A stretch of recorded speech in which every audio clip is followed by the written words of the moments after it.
የካናዳ የዜግነት ሕግ ከተቀየረ በኋላ በርካቶች ዜግነት ማግኘታቸው ስለመሰማቱ፣ በሳምንቱ መጨረሻ በአሜሪካና ኢራን መካከል የተኩስ ልውውጥ ስለመካሄዱ፣ በሰሜን ምዕራብ ናይጄሪያ የቀድሞ ከፍተኛ ወታደራዊ መኮንን እስከ ባለቤታቸው ስለመታገታቸው፣ ህወሓት አባላቱን ስለማሰናበቱ፣ በጸጥታ ሳቢያ የምርጫ ጣቢያዎች ሳይከፈቱ ቀርተዋል ስለመባሉ። ጤና ይስጥልን ውድ የብርሃን ቴሌቪዥን ተከታታዮች እንደምን አላችሁ? የዕለቱን ዜናዎች ልንነግራችሁ ነው። ዜናዎቹ በፍጥነት እንዲደርሷችሁ ገጻችንን ሰብስክራይብ፣ ሼር፣ ላይክ እንድታደርጉ ኖቲፊኬሽን እንድታበሩና በኮመንት እንድታበረታቱን በአክብሮት እንጠይቃለን። አሁን ወደ ዜናዎቹ እናልፋለን። የካናዳ የዜግነት ሕግ ከተቀየረ በኋላ በርካቶች ነዋሪነት ማግኘታቸው ተሰምቷል። ባለፈው ዓመት የዜግነት ደንቧን የቀየረችው ካናዳ ባመቻቸችው እድል በዓለም ዙሪያ የካናዳ ዜግነት ሰርቲፊኬት ለመውሰድ ከቻሉት ውስጥ ግማሾቹ አሜሪካውያን መሆናቸውን ሲቢሲ ኒውስ አስነብቧል።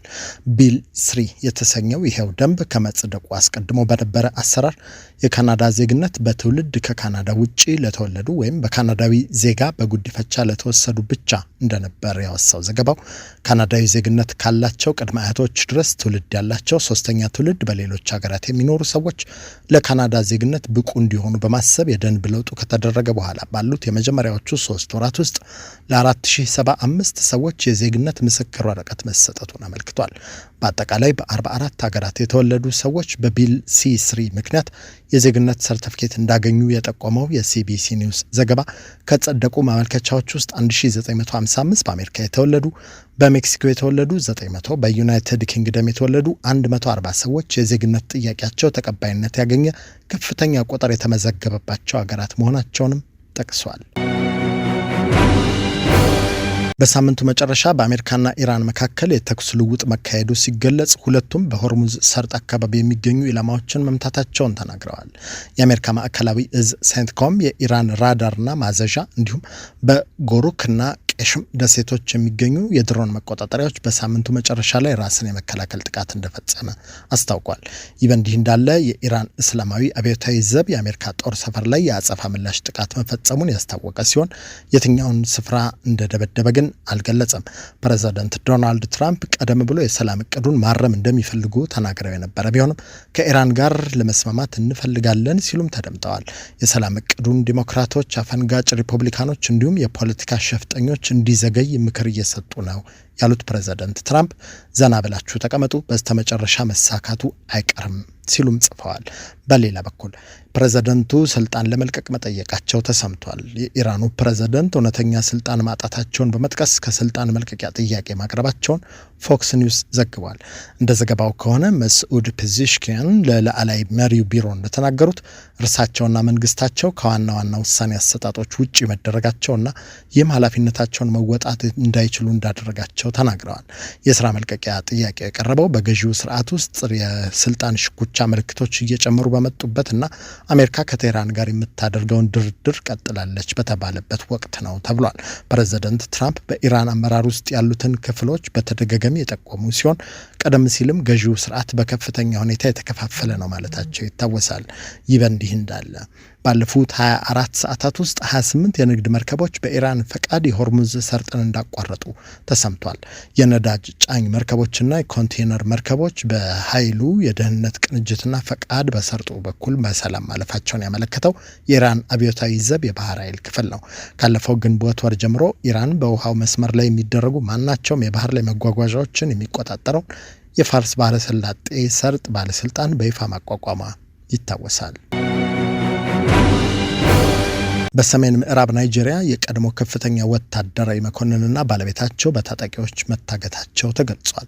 ሜጀር ጀነራል ራቤ አቡባካር እንደ አውሮፓውያን አቆጣጠር ከ2015 እስከ 2017 የናይጄሪያ መከላከያ ቃል አቀባይ የነበሩ ሲሆን ቅዳሜ ዕለት ካትሲና ግዛት ወደሚገኘው መኖሪያ ቤታቸው እየሄዱ ባሉበት ወቅት መታገታቸው ተገልጿል።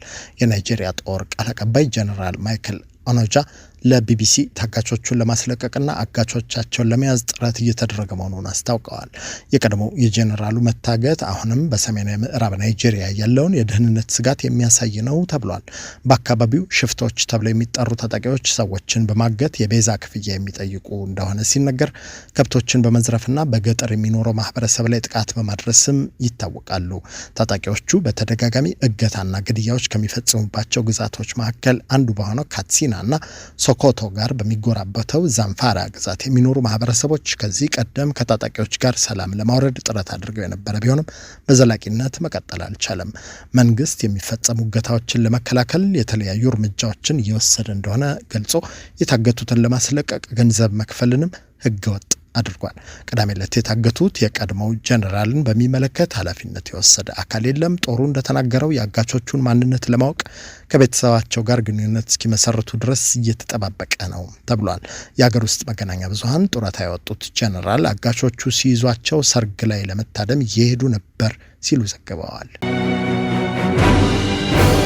ህወሓት አባላቱን ማሰናበቱ ተሰምቷል። ከግንቦት 16 ቀን 2018 ጀምሮ ለአንድ ሳምንት ሂስና ግለ ሂስ ሲያካሄድ የቆየው በምርጫ ቦርድ እውቅና የተሰረዘው ህዝባዊ ወያነ ሓርነት ትግራይ ህወሓት 2 የስራ አስፈጻሚ አባላቱን አሰናብቶ በአዲስ መተካቱን አስታውቋል። ከስራ አስፈጻሚነት የተነሱት 2 ከፍተኛ ኃላፊዎች በማዕከላዊ ኮሚቴ እንዲታገሉ መወሰኑንም ከማሳወቅ ባለፈ ማንነታቸው በስም አልተጠቀሰም። በተጨማሪም ለ2 የስራ አስፈጻሚ አባላትና ለ1 የማዕከላዊ ኮሚቴ አባል ከባድ ማስጠንቀቂያ በመስጠት በሌሎች አባላት ላይ የታዩ ጉድለቶች ደግሞ በማረሚያ እንዲታለፉ ተደርጓል ይላል የህወሓት መግለጫ። በውስጡ መከፋፈል ተፈጥሯል የተባለው ህወሓት መግለጫውን በመቀጠል የካቢኔ አባላትና የዞን አስተዳዳሪዎች ሆነው የሚሰሩ አመራሮችን ለትግራይ መንግስት ምክር ቤት በወካይነት እንደላከ ጠቅሶ በተጨማሪም የትግራይ መንግስት ካቢኔ አካታች ሆኖ ስለሚመሰረትበት ሁኔታም ተወያይቻለሁ ብሏል። ድርጅታችን ህወሓት እስካሁን ያሳካቸውን ታላላቅ ተግባራትና ያካበታቸውን ተሞክሮች ይበልጥ ወደፊት ማጎልበትና ማጠንከር እንደሚገባ ተወያይተናል ያለው ድርጅቱ በድርጅቱ ስለሚታዩ የተሳሳቱ አመለካከቶች ደግሞ ያለ ምህረት ገምግሞ ለማረም ስምምነት ላይ መድረሱን አስታውቋል።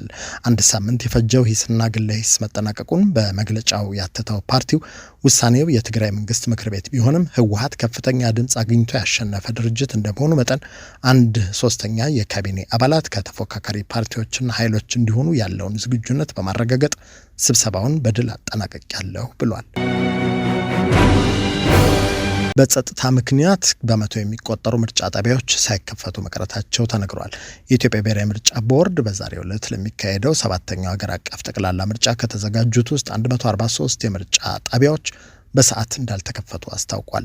የቦርዱ ሰብሳቢ ወይዘሮ ሜላተወርቅ ኃይሉ እንደገለጹት ለእነዚህ ጣቢያዎች በሰዓቱ አለመከፈት ዋናው ምክንያት በአካባቢዎቹ ላይ የታየው የጸጥታ ችግር ነው።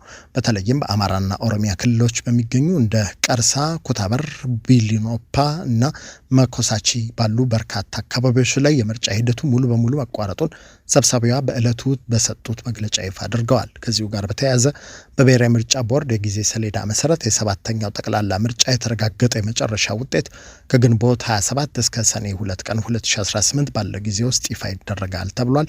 ይሁን እንጂ አጠቃላይ ውጤቱ ከመታወቁ በፊት ከማክሰኞ ግንቦት 25 ቀን 2018 ጀምሮ በየምርጫ ጣቢያዎቹ ላይ ጊዜያዊ ውጤቶች መለጠፍ ይጀምራሉ።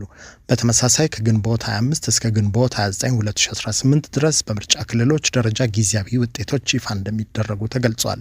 ምርጫ ቦርድ ከየምርጫ ክልሎቹ ውጤቶችን የመረከብ ሂደቱን ከግንቦት 26 ቀን እስከ ሰኔ 1 ቀን 2018 ድረስ የሚያከናውን ሲሆን ከምርጫ 2 ግንቦት 24 ጀምሮ እስከ ሰኔ 2 ቀን 2018 ድረስ ባለው ጊዜ ውስጥ ማንኛውንም አይነት ቅሬታዎችን የመቀበልና የማስተናገድ ስራ እንደሚሰራ አመልክቷል። ከዚሁ ከምርጫ ዜና ሳንወጣ የምርጫ ታዛቢዎች ድብደባ እንደተፈጸመባቸው ፓርቲው ገልጿል። በማዕከላዊ ኢትዮጵያ ወልቂጤ ምርጫ ጣቢያ የምርጫ ታዛቢዎች ተደብድበው ከምርጫ ጣቢያ እንዲወጡ ተደርገዋል ሲል ጎጎት ፓርቲ ገልጿል። ፓርቲው በኦፊሻል የፌስቡክ ገጹ እንዳብራራው ይንቀሳቀስበት የነበረው ሞተር ተነጥቋል። የምርጫ ወረቀት በፌስታል ይዘው ሲበትኑ ተመልክተናል። ለምርጫ ቦርድ ምርጫው እንዲቆም አሳውቀናል ብሎ ከቦርዱ አፋጣኝ ምላሽ እንደሚፈልግ አስታውቋል። በሌላ በኩል እስካሁን በመላ አገሪቱ ባለው የምርጫ ሂደት ችግር እንዳላጋጠመ አረጋግጠናል ሲሉ የኢዜማ መሪ ተናግረዋል። የኢትዮጵያ ዜጎች ለማህበራዊ ፍትህ ፓርቲ ኢዜማ መሪው አቶ ኢዮብ መሳፍንት በቂርቆስ ክፍለ ከተማ ወረዳ 9 የምርጫ ጣቢያ ተገኝተው ድምጻቸውን ሰጥተዋል። እስካሁን የምርጫ ሂደቱ መልካም መሆኑን የገለጹትም በዚሁ አጋጣሚ ነው። የሚያጋጥሙ ችግሮችን ለመፍታት ማዕከላዊ የፓርቲ ቢሮ ማዘጋጀታቸውን የገለጹት መሪው እስካሁን በመላ አገሪቱ ባለው የምርጫ ሂደት ችግር እንዳላጋጠመ በሪፖርት አረጋግጠናልም ብለዋል። ከብርሃን ቴሌቪዥን የዕለቱን ዜናዎች ነገርናችሁ። ዜናዎቹ በፍጥነት እንዲደርሷችሁ ገጻችንን ሰብስክራይብ፣ ሼር፣ ላይክ እንድታደርጉ ኖቲፊኬሽን እንድታበሩና በኮመንት እንድታበረታቱን በአክብሮት እንጠይቃለን። በቀጣይ ዜናዎች እስክንገናኝ ጤና ይስጥልን።